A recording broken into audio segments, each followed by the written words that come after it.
और भी पदों में गाया है, ऐसे बर को का बरूं जो जन्मे मर जाए, मैं तो बरूं मारो सांवरो मारो चुड़लो अमर हो जाए। तो लेकिन एक तो राजघराना, उसमें बंधन राजा लोग कैसे मान सकते हैं, और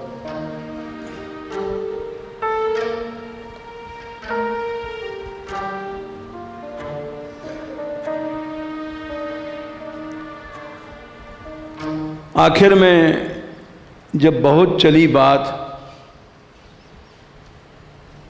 तो सोचने लग गए माँ बाप,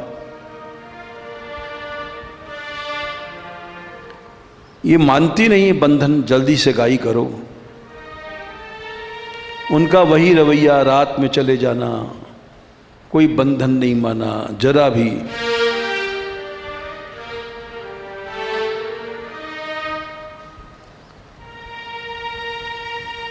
फिर उन्होंने अपनी सहेलियों से ये पद गाया। इस पद में भी उनकी संत निष्ठा साफ झलकती है। बोले मीरा तू क्या चाहती है? बोले मैं ये चाहती हूं, मैं बैरागिन हूंगी बाला, मैं बैरागिन हूंगी बाला, आना मान।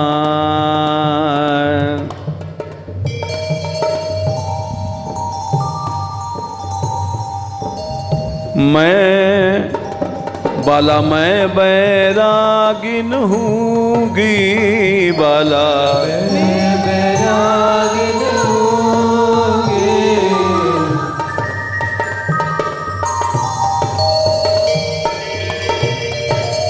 ये निश्चय उन्होंने पहले से किया था। जा भेष्या म्हारो साईं रीझे, जा म्हारो साईं रीझे। वो देखती थी साधु संतों को तो जानती थी कि इसी वेश से भगवान रीझता है। जा भेष्या म्हारो साईं रीझे, जा म्हारो साईं रीझे। सोई भेष धरूंगी, सोई भेष धरूंगी। इस पद को भी हमने सुना था। आज तक वो हॉल जहां बैठ के सुना था याद है। और इस पद को गाया था एक बहुत बड़े ओमकारनाथ ठाकुर जी के एक शिष्य ने, जब हम वहीं बैठे सुन रहे थे, वहीं ये पद हमको बहुत चुभा था।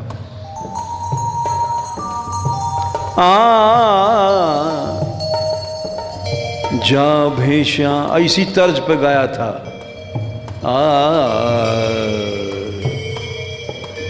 जा भेष्या म्हारो साईं रीझे, जा भेष्या म्हारो साईं रीझे। सोई भेष धरूंगी बाला, सोई भेष धरूंगी बाला। बाला री ओ बाला,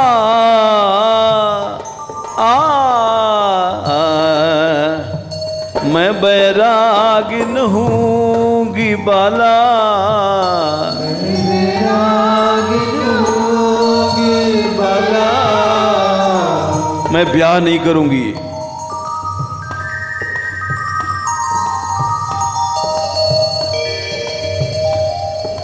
लेकिन ऊपर की बाई नहीं बनूंगी, भीतर से कितना ज्ञान था। शील संतोष धरूं घट भीतर। शील संतोष धरूं घट भीतर।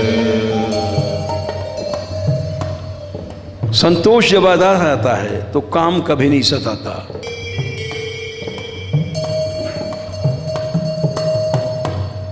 भूख में काम सताता है, संतोष में नहीं। बिनु संतोष न काम न साही, और काम अछत सुख सपने हूं नाही। जिसके अंदर संतोष आ गया उसको काम नहीं सताएगा। कितना ज्ञान था मीरा को, मैं ऐसी बाई नहीं बनूंगी। इधर झांका उधर झांका, शील संतोष धरूं घट भीतर। शील संतोष धरूं घट भीतर। समता पकड़ रहूंगी बाला। समता पकड़ रहूंगी बाला। समत्वम योग उज्जते। हम लोग जन्म बीत गया, बीत जाएगा, समता नहीं आएगी मन में। एक सा मन नहीं रहता है। उनका लक्ष्य है मीरा जी का, मैं समता को पकड़ लूंगी, समता नहीं जाएगी हमारे पास से। ऐसी नहीं बनूंगी मैं समता पकड़ रहूंगी बाला। समता पकड़ रहूंगी बाला। मैं बैरागिन हूँगी बाला। मैं बैरागिन हूँगी बाला।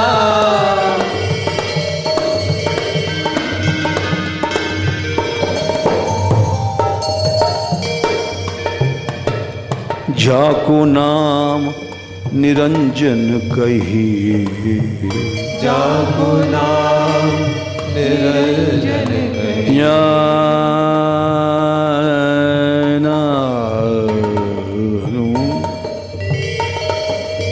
जाको नाम निरंजन कही।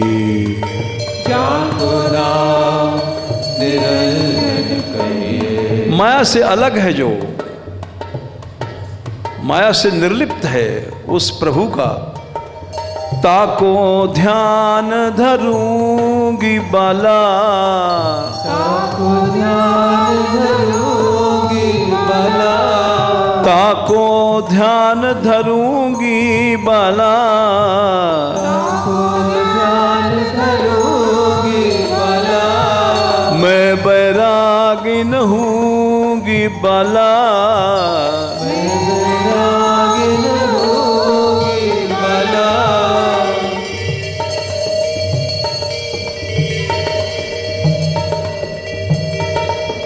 संतों में कितनी निष्ठा थी, वहाँ जाऊंगी, संतों में गुण गाऊंगी और सबके चरणों में लपट जाऊंगी। प्रेम प्रीति सो हरि गुण गाऊं। प्रेम प्रीति सो हरि गुण गाऊं। पवित्रता की क्या कहना चाहिए, समुद्र थी। प्रेम प्रीति सो हरि गुण गाऊं। प्रेम प्रीति सो हरि गुण गाऊं। चरणन लिपट रहूंगी बाला। चरण लिपट रहूंगी बाला। एक पद में लिखा है, प्रणाम करूं लुट लुटकी, साष्टांग दंडवत करती थी। बड़ा सुंदर पद है, गा चुके हैं। ये चरणन लिपट रहूंगी बाला। लिपट रहूंगी बाला। मैं बैरागिन हूँगी बाला। मैं बैरागिन हूँगी बाला। और देख क्या भाव है, इस शरीर के रोम रोम को मैं कृष्ण नाम से भर दूंगी। भोग और क्रोध लोभ कहाँ से आएंगे? इस शरीर को किंगरी, किंगरी कहते हैं, एक सरंगी जैसा होता है वाद्य। भिखमंगे लोग किंग ऐसे करके भिक्षा मांगते हैं, वो किंगरी कहते हैं। इस शरीर को मैं, क्या दिव्य भाव है, या तन को मैं करूं किंगरी, या तन को मैं करूं किंगरी। हम जैसे लोग भोग का साधन बनाते हैं शरीर को, वो कहती नहीं मैं इस शरीर को किंगरी बना दूंगी। या तन को मैं करूं किंगरी, या तन को मैं करूं किंगरी। रसना नाम रटूंगी बाला, रसना नाम रटूंगी बाला। और धीमे, रसना नाम रटूंगी बाला, रसना नाम रटूंगी बाला। ये माला दी माला,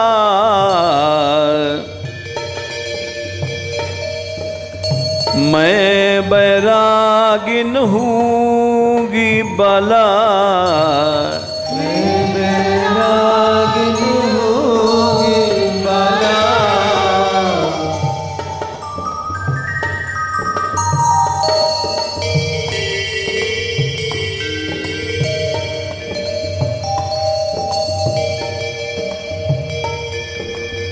मीरा के प्रभु गिरधर नागर, मीरा के प्रभु गिरधर नागर। शायद एक आध कड़ी और हो सकती है, लेकिन आखिर में यही है, मीरा के प्रभु गिरधर नागर, मीरा के प्रभु गिरधर नागर। ये महल बैल में मैं नहीं रहूंगी।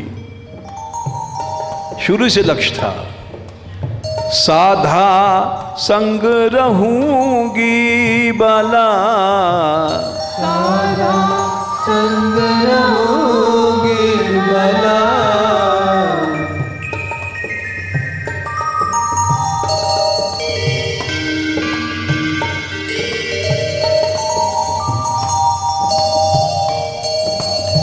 साधा संग रहूंगी बाला, साधा संग रहूंगी बाला।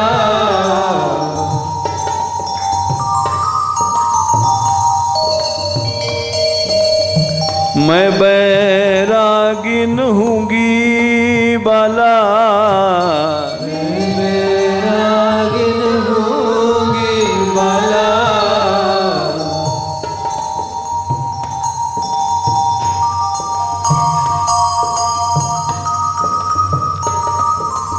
जा भेषा मेरा साईं रीझ है, हमेशा मेरा साईं रिझे। महाराज साईं रीझ है, हमारा साईं रिझे। सोई भेष धरूंगी बाला, धरूंगी बाला। सोई भेष धरूंगी री बाला, धरूंगी बाला। मैं बैरागिन हूँगी बाला, बैरागिन हूँगी बाला। लेकिन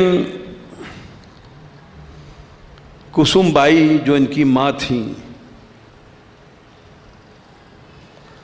और रतन सिंह जी जो इनके पिता थे, वो मीरा के इस विचार से सहमत नहीं भये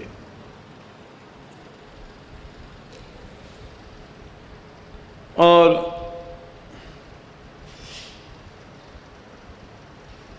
संघर्ष चला काफी।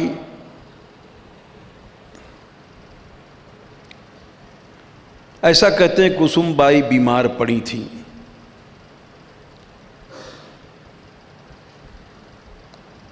एक घटना घटी और वो ऐसा लगा कि जिसे बचेंगे नहीं। मीरा बड़ी लाडली थी, मीरा से बड़ा प्यार करती थी वे।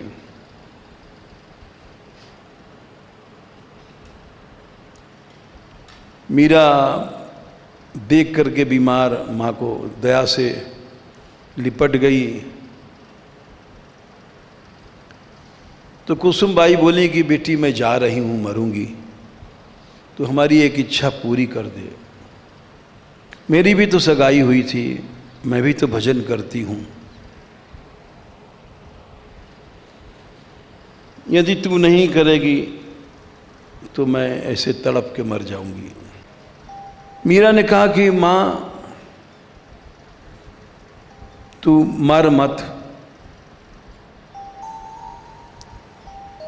तू कुछ भी कर ले, मेरा तो पति गिरधर ही रहेगा, वो बदल नहीं सकता।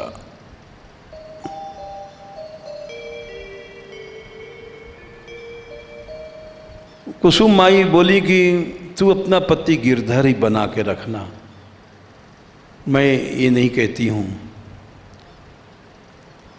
सगाई हो जाने दे।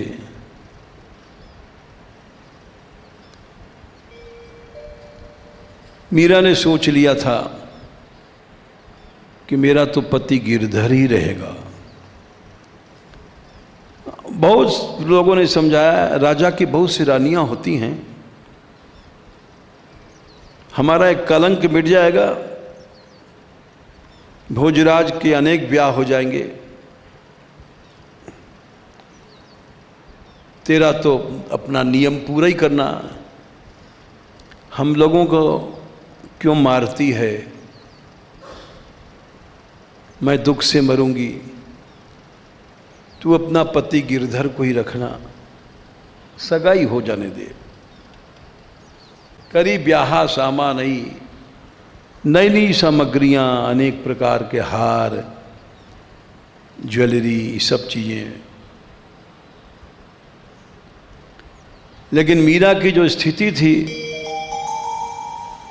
नई मती बूढ़ी व रंगीले घन श्याम में, उसकी बुद्धि यही जा रही है कि श्याम सुंदर आ रहे हैं। उनके भीतर कोई प्राकृत पति का भाव उत्पन्न नहीं हो पाया। ये प्रियादास जी दिख रहे हैं, कोई बनावटी कविता नहीं है। हर लड़की का जब ब्याह होता है,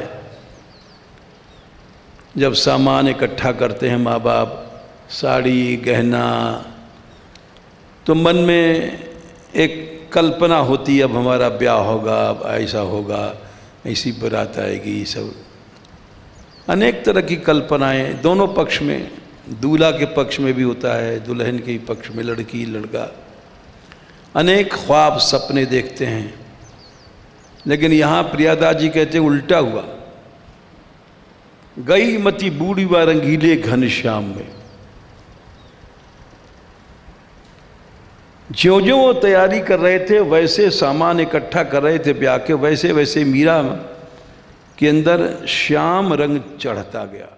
कल यहाँ तक बात हुई थी, उनकी माँ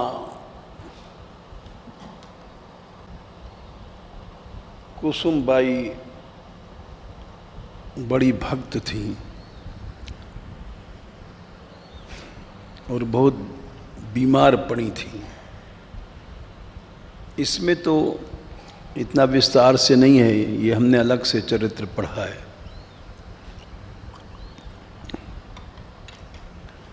उसमें अधिक विस्तार से लिखा है। इनकी माँ बड़ी भक्त तो थी ही,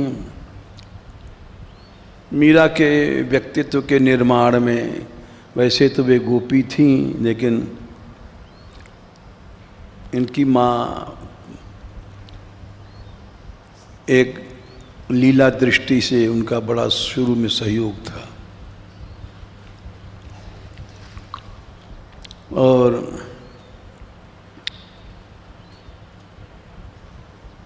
उन्होंने मीरा से कहा था, मीरा मैं शरीर छोड़ने वाली हूँ,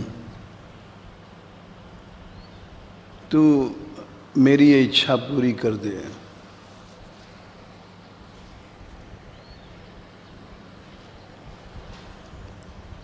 इन्होंने कहा कि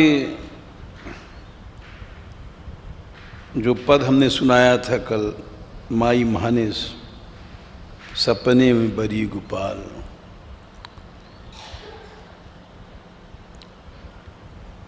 ये एक कल्पना नहीं थी, एक घटना थी। उनके सभी जो पद हैं वो ठोस हैं, आत्मकथा से भरे पड़े हैं। उनके सहज में उन्होंने सब बातें, उनके जीवन की घटनाएं, जैसे विष दिया गया, कांटों की सेज पे सुलाया गया, वो सब गाती थी। और वो इसलिए नहीं गाती थी कि आत्मश्लाघा, एक दर्द के लेके गाती थी। तुमरे कारण सब सुख छोड़ा, गिरधारी से कहती थी, अब तुम क्यों तरसाओ हो रे। ये सब तुम्हारे ही प्रेम में हो रहा है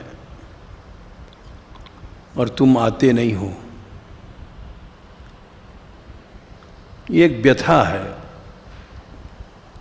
बिरह व्याथा लागी उरंतर। वो अपने व्यथा को गाती थी, गिरधारी के को सुनाती थी।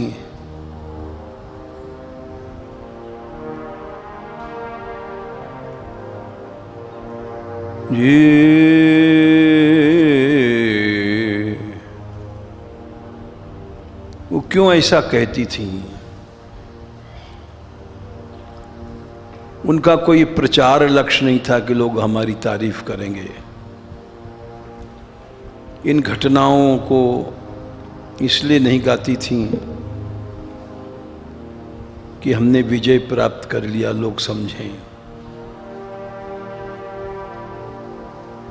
संसार को तो उन्होंने छोड़ ही दिया था, क्या विजय और क्या कोई मोय निंदो कोई मोय बिंदो, मैं तो चलूंगी चाल अनूठी। निंदा स्तुति का परवाह ही नहीं करती थी।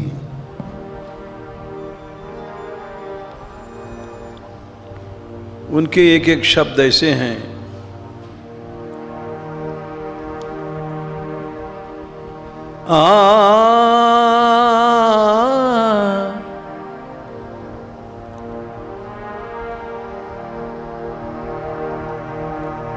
मेरो कोई नहीं रोकनहार,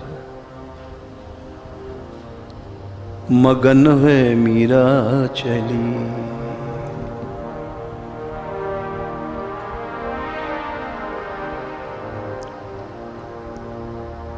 मुझे संसार में रोकने वाला कोई नहीं है।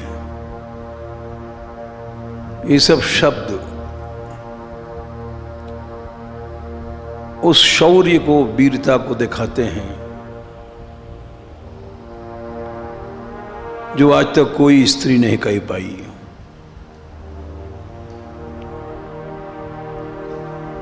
इस संसार में मुझे रोकने वाला कोई नहीं है।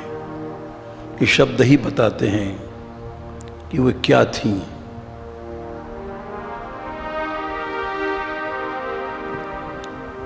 उनका चरित्र ऐसा है कि कहते जाओ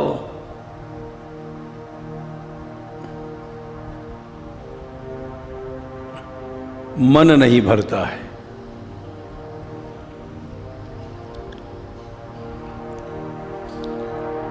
माने अपमान,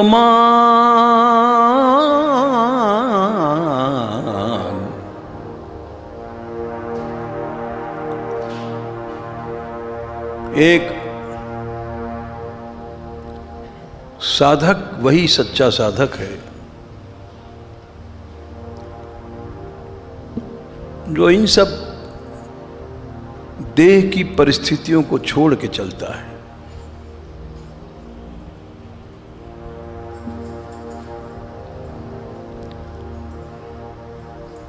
सैकड़ों जगह भगवान ने कहा तुल्य निंदा स्तुतिर मौनी संतुष्टो ये निके निचित।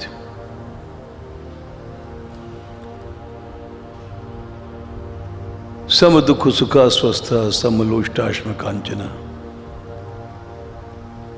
तुल्य प्रिया प्रियो धीरस तुल्य निंदात्म संस्तुति मानापमानयोस्तुल्यो तुल्यो मित्रारि पक्षयो। लेकिन ये बात जीवन में आती कहाँ है? ऐसा कौन है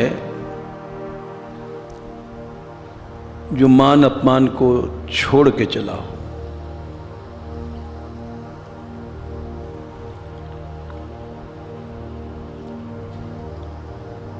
ऐसा कौन है जो निंदा स्तुति की कोई परवाह जिसको नहीं है?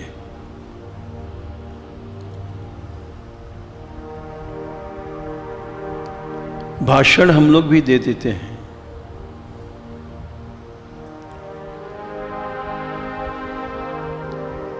लेकिन जब अवसर आता है तो सब चीजें व्याप्ति हैं, चित्त पर प्रभाव दिखाती हैं।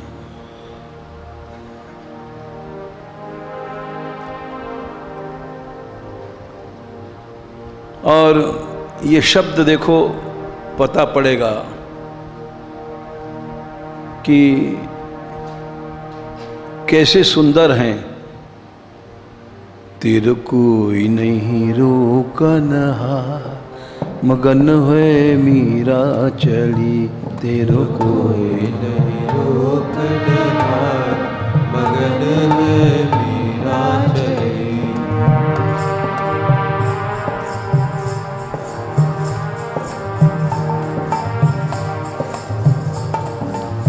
चलने के पहले ये सोच लेना कि जीवन में मान अपमान की समस्याएं समाप्त हो गई हैं, तब घर से निकलना चाहिए।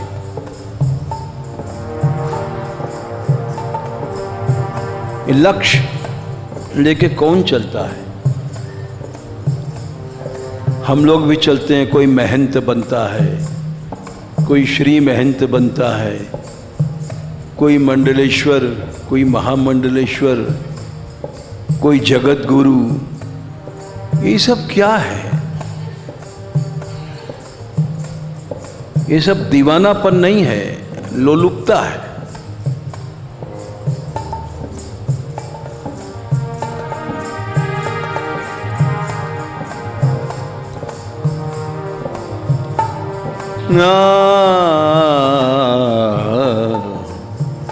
तेरे कोई नहीं, तेरे कोई नहीं रोकनहार मगन है मीरा चली। तेरे कोई नहीं रोकनहार मगन है मीरा चली। मीरा चली देखो मीरा चली रे। मीरा चली देखो मीरा चली रे। हे आना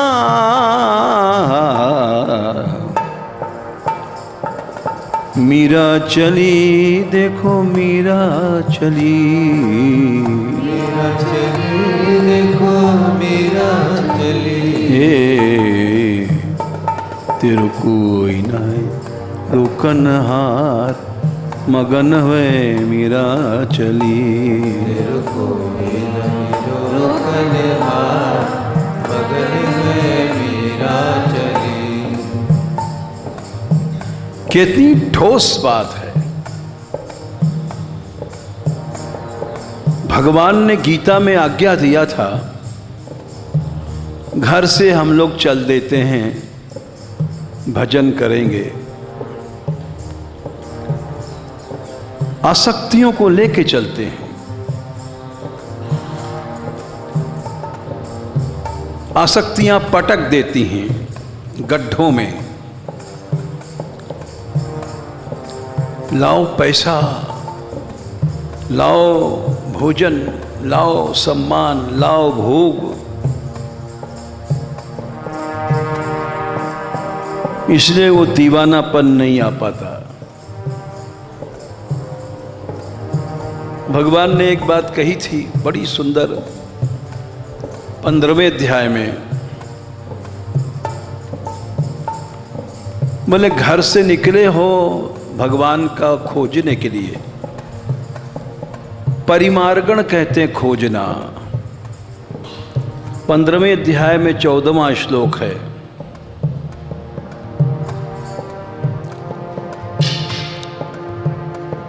तथा पदम तत्परिमार्गितव्यम, तब साधु बनो या खोज में निकलो जब।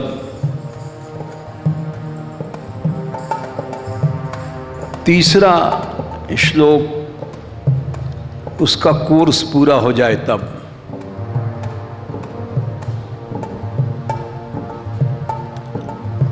न रूपमस्य तथोपलभ्यते,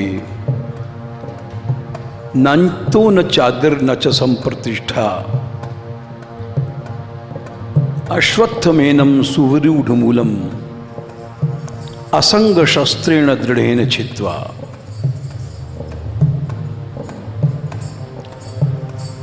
तुम आसक्त हो इंद्रियों में, इंद्रियों के भोगों में। ये सब लड्डू पेड़ा सुख सुविधा ये सब भोग है।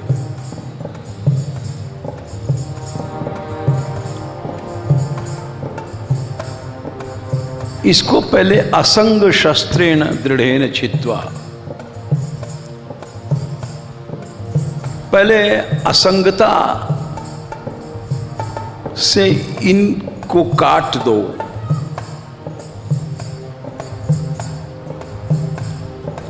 दृढ़ तलवार, तब निकलना। ने वहां भी बैंक बैलेंस बनाओगे, पैसा इकट्ठा करोगे, सभी तरह की वासनाओं को पूरा करने में लग जाओगे और भगवान का परिमार्गण नहीं हो पाएगा।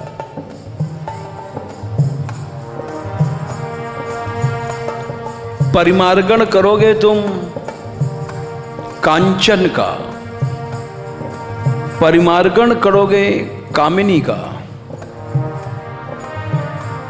परिमार्गण करोगे भोगों का।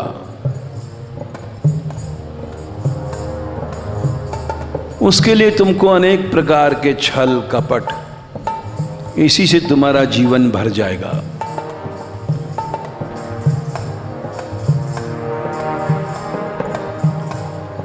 ये होता भी है हम जैसे लोगों के साथ, यही है।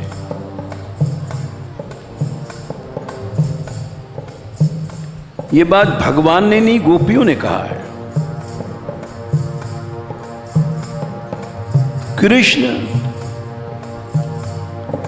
हम तुम्हारे पास आई हैं तो समझ बूझ के आई हैं। दशम स्कंद के 29वें अध्याय में प्रणय गीत का पहला श्लोक है। प्रणय गीत शुरू होता है 30 के बाद 40 तक। 10 श्लोक प्रणय गीत के हैं।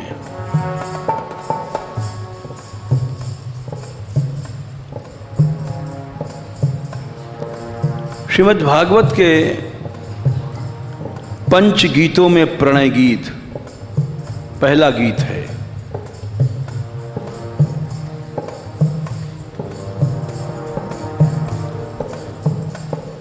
पहले इसको बता दें फिर पद, ये जानना जरूरी है।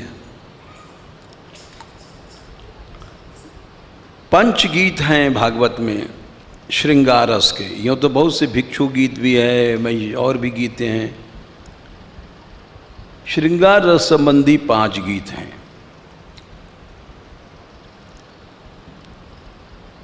सबसे पहले तो वेणु गीत आता है। ये 21वें अध्याय में आता है वेणु गीत।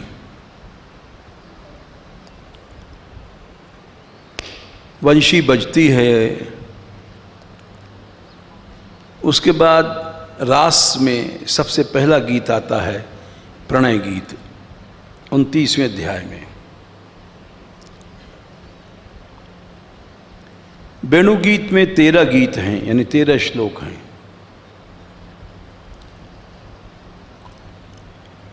प्रणय गीत में 10 श्लोक हैं।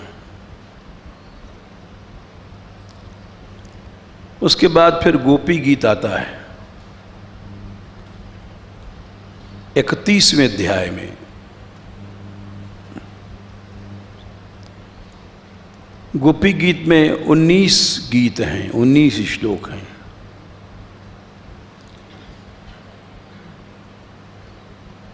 उसके बाद युगल गीत आता है 35वें अध्याय में। उसमें भी लगभग वो सबसे बड़ा गीत समझो 24 श्लोक के आसपास है। उसके बाद भ्रमर गीत आता है। उसमें भी 13 श्लोक हैं। ये 47वें अध्याय में आता है। गोपियों के 5 गीत हैं। इनको पंच गीत कहा जाता है। हम इसलिए बता रहे हैं एक श्लोक कि इसको घटा लो, प्रणय गीत का शब्द और मीरा का पद।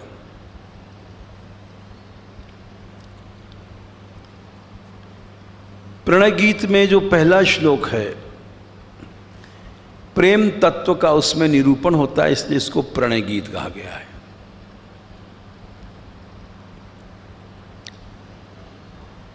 पहला श्लोक है मैवम विभोरहति भवान गदितुम नृशंसम। 29वें अध्याय का 31वां श्लोक है।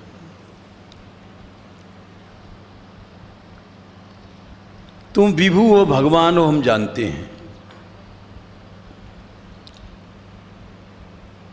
तुम बड़ी कठोर वाणी बोल रहे हो, ऐसा तुमको नहीं बोलना चाहिए।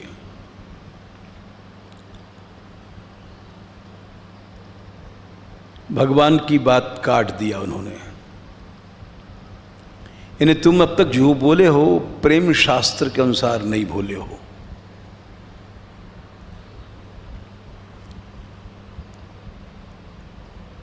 मैवम विभोरहति भवान गदितुम नृशंसम। कृष्ण तुम कठोर बोलते हो क्यों? कि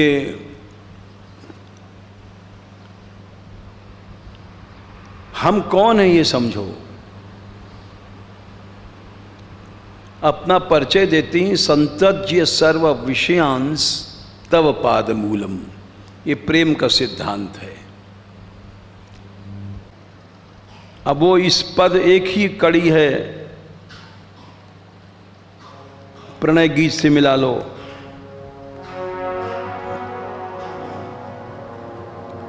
तेरो कोई नहीं रोकन हार, मगन वै मीरा चली। तेरा कोई नहीं रोकने हार, मगन है मीरा चली।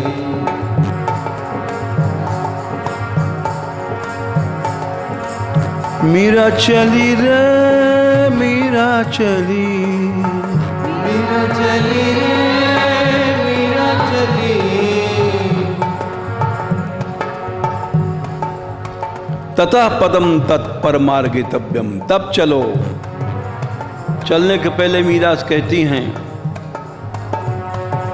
माने अपमान दो धर पटके, माने अपमान दो धर पटके।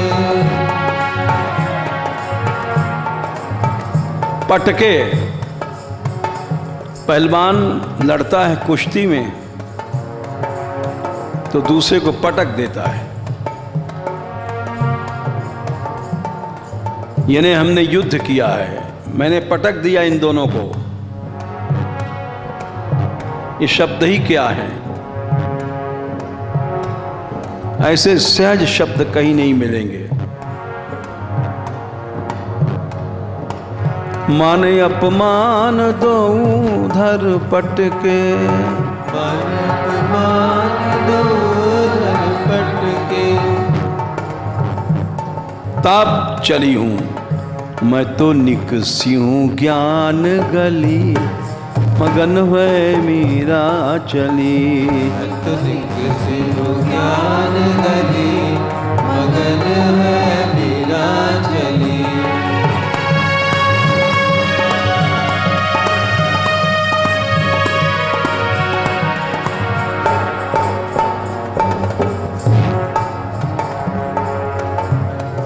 इस गली में तब निकलना, कहीं धोखाबाजी नहीं करना कि आश्रम मिल जाए, महंत मिल जाए, कोठी बंगला मिल जाए, सुख सुविधा गाड़ी मोटर मिल जाए, फिर वो रास्ता नहीं है। फिर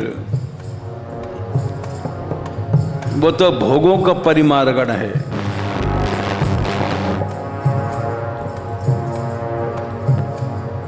अब इनको गीता पढ़ने की जरूरत नहीं है कि माना अपमानोस तुल्य। हम लोग गीता पढ़ पढ़ के रटते हैं और मान अपमान समान नहीं हो पाता।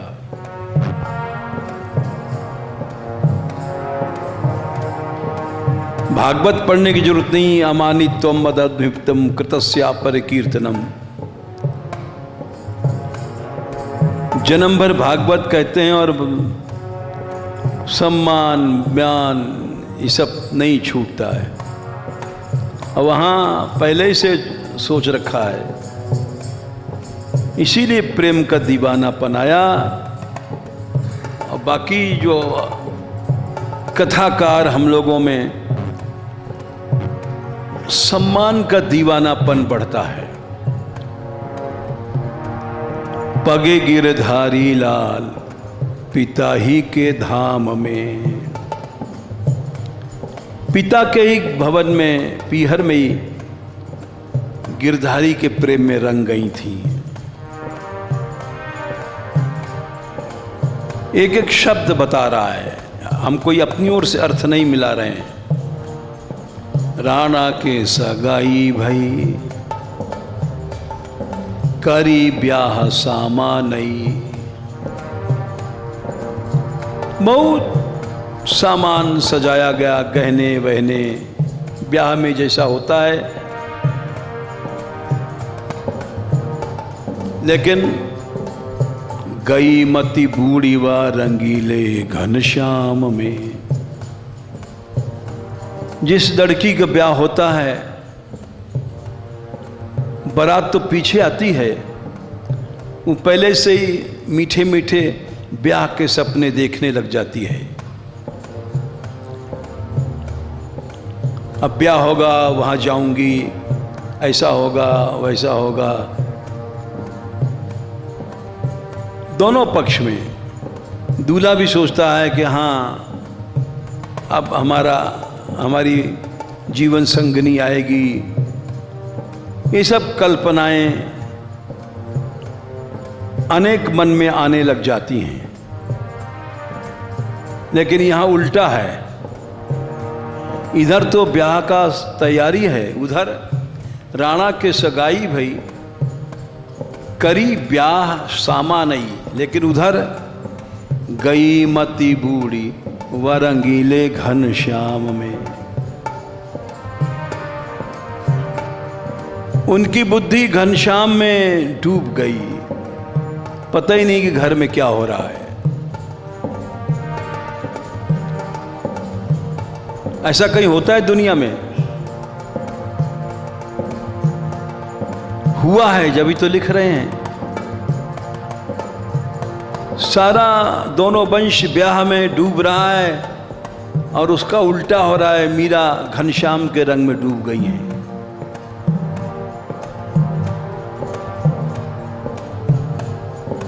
भावरी का समय आया, भावरे परत मन सांवरे स्वरूप मांझ। कितना भी घूंघट होता है, भावरी पड़ती है तो मन वहीं रहता है कि दूल्हा राम जी कैसे हैं। और वो भी सोचते हैं कि कैसी हैं, पीछे आ रही हैं, कैसा मुंह होगा। खैर आजकल तो घूंघटे नहीं रहा, लेकिन कुछ समय पहले तक बड़ा लंबा घूंघट रहता था। और मन वहीं रहता है, कैसी होगी हमारी जीवन संगनी। वो भी सोचते हैं, देख सकती नहीं है, लेकिन मन वहीं रहता है कि कैसा होगा इनका, इनकी आँख नाक कान। लेकिन यहाँ क्या हालत है, भावरे पड़ रही हैं, लेकिन सांवरे स्वरूप में मन है, कृष्ण रूप में मन है। उधर पता ही नहीं क्या हो रहा है भावरी में। भावरे परत मन सांवरे स्वरूप माज, तावरे सियावी चलबे को पति धाम में। तावरा कहते हैं मूर्छित हो गई दुख के कारण। भावरे परत मन सांवरे स्वरूप माज, तावरे सियाई चलबे को पति ग्राम में। जब चलने का समय आया तो मीरा मूर्छित हो गई, क्योंकि उसने पहले कह दिया था, मायरी महने सपने बरी गोपाल, मेरा तो कृष्ण ही पति है ना। खैर मीरा को होश में लाया गया किसी तरह से, और खुश करने के लिए माँ बाप बोले, पूछे पिता माता पट आभरण लीजिए जू। बेटी ये सुनहली साड़ी है, पुराने ज़माने में अब तो नहीं बनता, सुनहली साड़ियाँ होती थी, कई तोला सोना के तारों की साड़ियाँ बनी, सोना ही सोना। और अगर साड़ी को गला दो पुराने ज़माने की साड़ी में, तो जाने कितना सोना निकल आएगा, इतने तार होते थे उसमें। अब तो खैर कोई पहन ही नहीं सकता है, तो मर ही जाएगा, सोना पहनेगा मर जाएगा, युग बदल गया। पट आभरण, पिता माँ कुनबा बोल रहे हैं, बेटी मोती का हार ले जाओ, ये फलाना आभरण ले जाओ, ये हीरा ले जाओ जरा। अरे वो हीरा और जवाहरात से अब खुश होने वाली थोड़ी है। पूछे पिता माता पट आभरण लीजिए जू, लोचन भरत नीरित कहा काम दाम में। जब बहुत जिद किया तो बोली परिवार वालों से, माता पिता से, कहा काम दाम में। क्या कहते हैं आप लोग, मैं क्या करूंगी इन आभूषणों को लेकर के।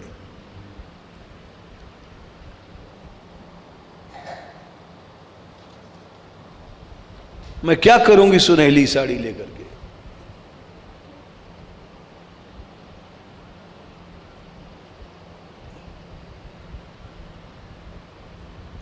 मीरा ने भावर के साथ भावर देते समय गिरधारी लाल को ले लिया था। पद में गाया भी उन्होंने।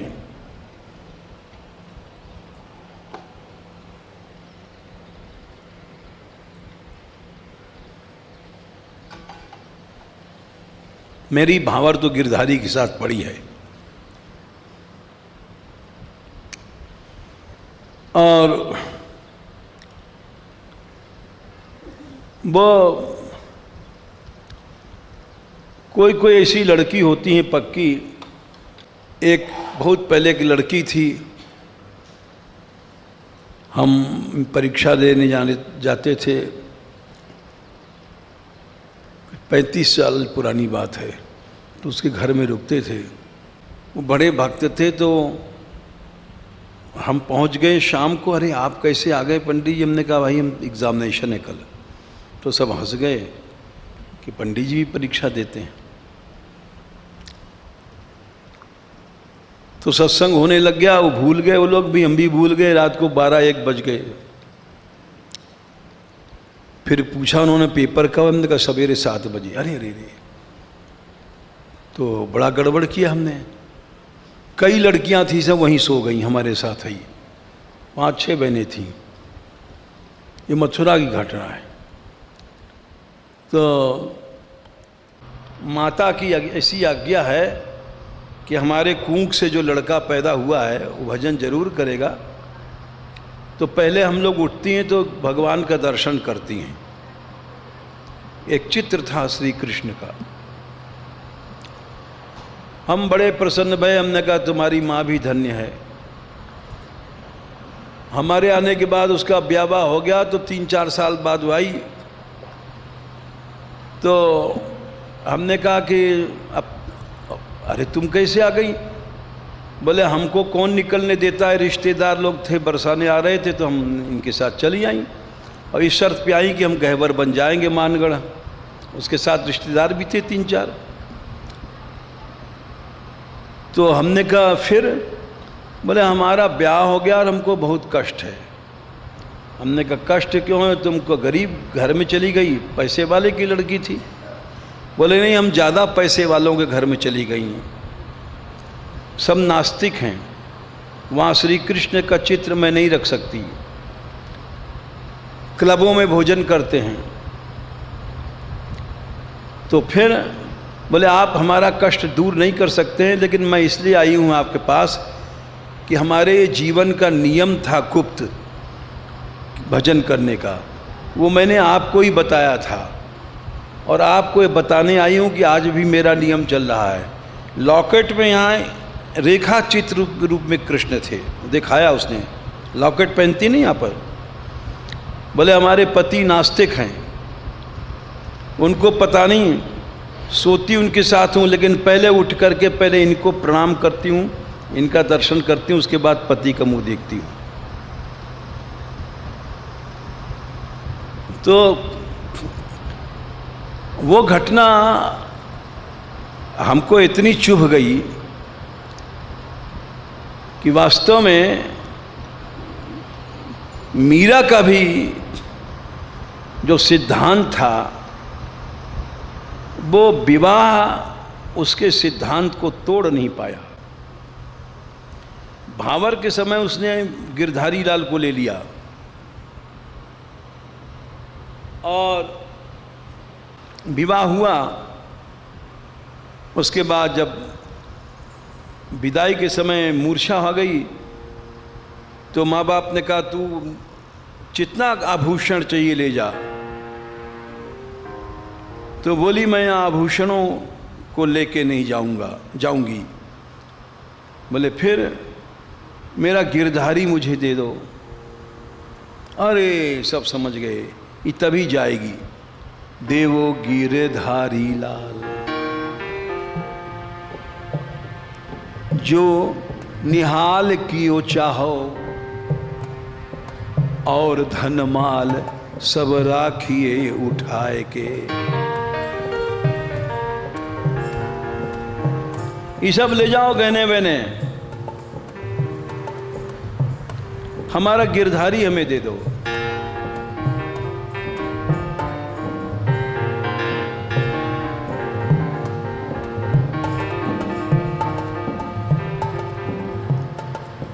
बेटी अति प्यारी, मां की बड़ी प्यारी बेटी थी।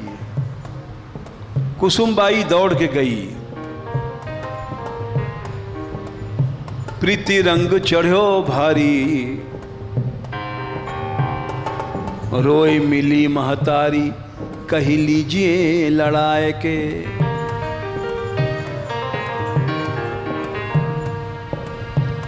ले बेटी, इसको लाड़ लड़ाना, हमें मालूम है ये तेरा यही है सब कुछ।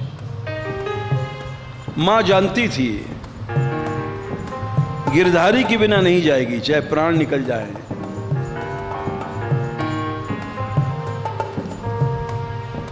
एक एक अक्षर बता रहा है कि वहां की क्या स्थिति थी। इसको आज के हम जैसे कथा वाले क्या समझ सकते हैं, ये मनस्थिति। बेटी अति प्यारी, प्रीति रंग बढ़ो भारी, रोई मिली महतारी, कहो लीजिए लड़ाए के। जैसे ही गिरधारी लाल आए, मीरा उठ करके हृदय से लगा लिया और अब सब समझ गए। बैठाल दिया डोला में, बैठ गई, क्योंकि प्राणनाथ तो साथ में है।